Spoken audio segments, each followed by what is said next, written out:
Hoje o Bora Pra Resenha recebe o Léo, ex-zagueiro do Cruzeiro, para falar sobre um dos momentos mais difíceis da história do clube. Ele abre o jogo sobre como foi viver de perto a fase pesada do Cruzeiro, com crise financeira, queda de divisão e muita pressão dentro e fora de campo. Quer saber como o elenco lidava com tudo isso e quais lições ficaram desse período? Fica ligado porque tá imperdível. Se inscreve no canal para não perder essa e outras entrevistas pesadas. Deixa o like e comenta o que você achou dessa resenha. Bora pra resenha, meu povo! Os bastidores dessa época, de um clima que era tão bom no Cruzeiro, que ficou tão pesado, que ficou tão difícil. Acho que o divisor de água foi a matéria, né, do Fantástico, né? A gente não tinha noção, né, até propriamente que a gente tinha ali a questão de vestiário. Depois foram abrangendo outras coisas que depois foram expostas, todo mundo ficou sabendo dessas questões. E aí ficou um negócio que ficou difícil de trazer algumas coisas, né? Que foram perdendo alguns elos, alguns eixos, algumas até hierarquias também, que acabou dificultando todo o processo.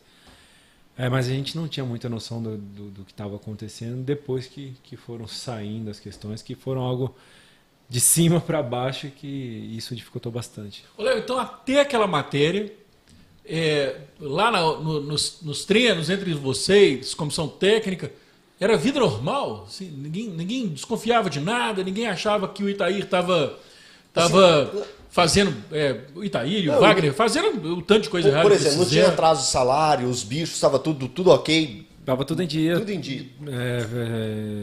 Libertadores, quase invicto, né? A gente acabou... Não, saiu Não, perdeu Não, pro a Emelec. gente perdeu pro Emelec. Emelec. É verdade. O Último jogo do Emelec, campeonato. Saiu da Libertadores pro campeão, né? Que o Com Cruzeiro foi campeão. dois empates. Nos pênaltis. pênaltis e jogando bem, né? O segundo jogo jogou melhor que o Jogou River. melhor que o River. Exatamente.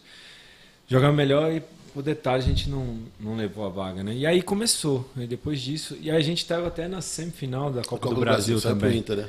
E até então tava tudo caminhando, né? Tava tudo... salário, tudo em dia, tudo certinho. E depois as coisas começaram... Depois da reportagem do Fantástico, assim. Era uma coisa que a gente não tinha noção, assim. Foi algo muito Salário mais começou a abrangente. atrasar? E aí depois ainda, com os anos, principalmente em 2020, que eu decidi ficar no Cruzeiro independente. A gente não sabia se ia ter salário, não sabia se ia ter time. Até porque o time que a gente treinava em 2020 era o treinador de goleiro como volante, o preparador físico como lateral esquerdo. Não tinha time, então a gente estava esperando os meninos saírem da copinha para integrar ali o nosso time para começar o Campeonato Mineiro, né? E aí foi que também eu dei uma entrevista também falando que ia ficar e tal. Eu tinha duas propostas do Bahia e do Santos. E aí eu pedi o Adilson para falar na coletiva. E aí foi um processo assim difícil assim também, mas as questões foram aparecendo, continuaram aparecendo também, que isso acabou sendo difícil também de reajustar, de blindar, de fazer. Ei, já se inscreveu no canal? Tá esperando o quê? Clica aí e não esquece de deixar seu comentário. Quero saber o que você tá achando. Fazer essas coisas para que pudesse recuperar também. Mas foi um momento assim que foi muito importante assim para mim, porque eu fui bicampeão brasileiro, bicampeão da Copa do Brasil, né, mais de uma década no clube. Muito feliz assim, todo esse momento, toda essa questão assim, cara, e que quando eu tomei a decisão de ficar no Cruzeiro assim, foi um momento que, cara, para mim surtiu às vezes um reconhecimento maior do torcedor do que provavelmente ser campeão brasileiro, assim, pelo outros valores, né, por gratidão, por caráter, por honestidade, por cara limpa, por dar cara para bater, por estar ali naquele momento e assim o reconhecimento do torcedor assim para mim foi algo até hoje, né, assim, para onde a gente vai eu gosto disso, eu vou na comunidade, vou nos empresários, vou no bairro legal, todo mundo recebe bem por causa disso, né? Eu acredito que vai muito mais além do que preço, salário, valores, ou até mesmo, mas é pelo carinho, pela história, pela identificação, né? Pelo caráter, pelo profissionalismo que a gente foi encontrando e criando durante esse período, né, de 11 anos de Cruzeiro. Ô Léo, você falou a respeito desse ano de 2020, e a gente acompanhou muito de perto, vivendo todas essas situações que o Cruzeiro viveu. O que mais te chocou e te entristeceu? Você vendo, acompanhando ali de perto junto com funcionários, com as pessoas que trabalham lá dentro do Cruzeiro, o que mais te deixou chateado, te chocou, quando você pensava assim, nossa, esse clube tinha tanta coisa e hoje eu estou vendo isso? Por exemplo, falta de salário para pessoas que trabalham na jardinagem, na rouparia. O que te deixou assim impactado? O Cruzeiro foi mudando, né, nesse período assim, né, foi mudando a cara, foi mudando algumas coisas, até mesmo questões financeiras, né, isso foi prejudicando bastante. Mesmo depois, né, a vinda de outros presidentes, outras pessoas vieram também, continuaram com a promessa de que as coisas iam ajeitar, mas acabou também tendo essa dificuldade, né, de salário, né, com todo o rombo, com todas as questões. Tipo assim, eu não sei ainda, não conheço ainda, porque todo mundo que chega fala dessa questão difícil que o Cruzeiro passa financeiramente, com toda a dívida e tal.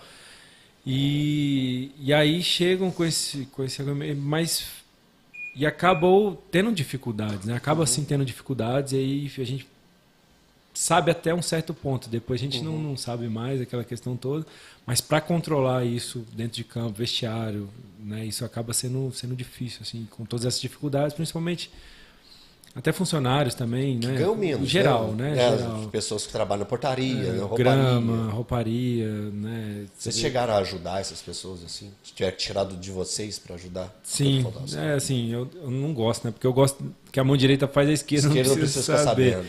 Mas nos meus 11 anos que eu passei no Cruzeiro, os 11 anos eu sempre, todo mês, doava cestas básicas, né, para a galera, assim. Nesse período ficou ainda mais, né?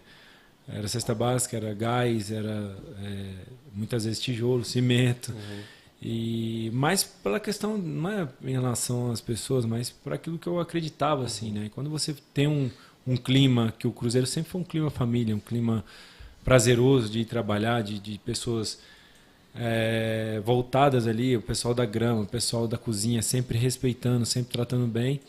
Tanto que teve uma história também em 2013, 14, não vou lembrar se era 13 ou se era 14.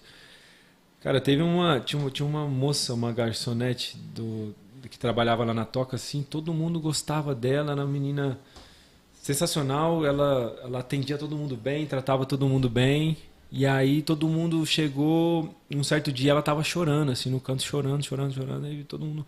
Aí, nos assim, perguntamos a Sueli o que estava acontecendo, e ela falou assim, não, é que o marido dela, ele era entregador de pizza e tal, e aí ele foi fazer uma entrega, o cara roubou a moto dele e tal, ele ficou sem a moto, e aí era também ajudava muito na renda dentro de casa e tal, ele não conseguia. E aí chegou o Tinga com os caras todos, falei, velho, vamos fazer isso aqui, aí juntamos a galera, aí fomos lá e demos uma moto nova pra menina. Que massa. Tem um vídeo aqui também, cara, tem até hoje aqui, se você quiser que eu te mando. Pode mandar. Foi algo emocionante, assim, também, foi algo legal. A Érica, o nome dela, assim, e acabou ajudando, abençoando ela, assim, uma alegria muito grande, assim, e isso entre outros, né? Porque sempre foi um clima muito familiar. Cara, isso assim, faz né? mais bem para quem faz esse tipo de ação do que para a própria pessoa. Que sem dúvida, porque eu creio assim, sabe, tem um versículo que diz assim, negue-se a si mesmo, tome a sua cruz e siga-me, né? É negar nós mesmos, quando fala sobre negar nós mesmos, é muitas vezes deixar o nosso ego, o nosso eu e olhar um pouquinho para o lado, né? Exatamente. Olhar um pouquinho para o outro, olhar um pouquinho para a necessidade, ter essa empatia para que a gente consiga conquistar realmente talvez a necessidade, algo que a pessoa precise, né? E aí isso é o que você falou. Quando a gente começa a compartilhar, quando a gente começa a olhar para o outro, é aquele negócio, né? Nossa, eu fui lá, saí tão bem de lá. Nossa, eu fiz aquilo. Nossa, eu fiquei tão bem com aquilo. E é exatamente isso. A nossa essência é feita para isso, né? Para a gente estar compartilhando, para a gente estar agregando, para a gente estar construindo, ou até mesmo ajudando outras pessoas. Por isso que a nossa alma, o nosso ego, nosso espírito, ele favorece com isso, porque a gente é feito para isso. Né? Isso, o peito fica quente. O peito fica quente. Valeu demais por acompanhar o vídeo até aqui. Se curtiu, deixa aquele like e comenta o que achou, quero saber sua opinião. E não se esquece de se inscrever no canal para não perder nenhum conteúdo novo. Tamo junto e até o próximo.